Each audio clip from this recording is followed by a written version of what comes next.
แม่น้องลำโพง Speak Leader เนาะมี2ไมค์เนาะทั้งหมดมี2ไมค์นะมี2ไมค์นะเวลาเปิดนะไมค์จะเป็นอย่างซี่เนาะแล้วไมค์ตัวนี้จุดดีก็คือมันเป็นไมค์ของแบตเตอรี่ลิเธียมเนาะที่ว่าเทคโนโลยีใหม่สุดเนาะใช้งานทนทานแล้วก็สากง่ายนะหูสากมันจะเป็นหูใหม่ล่าสุดนะลำโพง Speak Leader เป็นลำโพงของหมู่ข้าพเจ้าเองสร้างโรงงานเนาะได้ลองใช้งานมาแล้วเกือบ1-2 ปีแล้วเนาะอยู่ในจีนเนาะหลังจากที่ใช้งานมีความคล่องแคล่วสูงเนาะแล้วจึงส่งออกมาลาวและก็ต่างประเทศนะ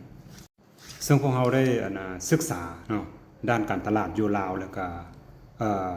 ภาคพื้นของพวกเรานี่เห็นว่าพวกเรานี่มักร้องเพลงเนาะดังนั้นต้องการที่ว่าไมค์ระบบมิกเนาะสามารถ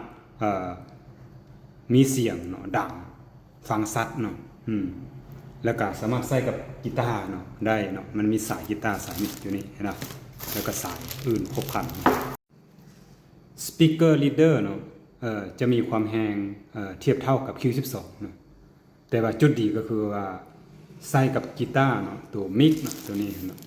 แล้วก็สายอื่นเนาะสามารถใส่ได้กับมันเนาะซึ่งมันจะมีความแรงเรื่องมิกเนาะแล้วก็ระบบไมโครโฟนเนาะที่ว่าแรงกว่าเนาะดีกว่าลองมาฟังกัน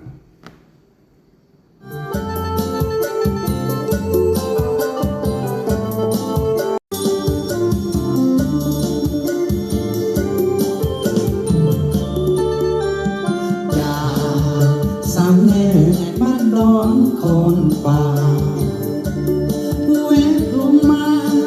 ผ่านยอดห้วยคงกระปงห้วยเพียงที่ผู้เพียงทรงจากนั้นก็ลงผู้ลานเข้าสู่บ้านเมืองแวนี่ละคือดินแดนเขตสีลองแววนี้บุญประเพณีมุ่นหลายสุดแสน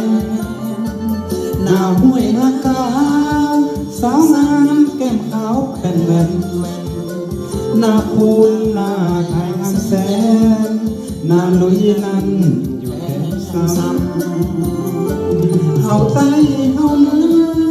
งามเนื้อนั้นเจอภาษาหน้าบีนาได้มาเป็นผู้สุขล้ำสาวมองหังหอน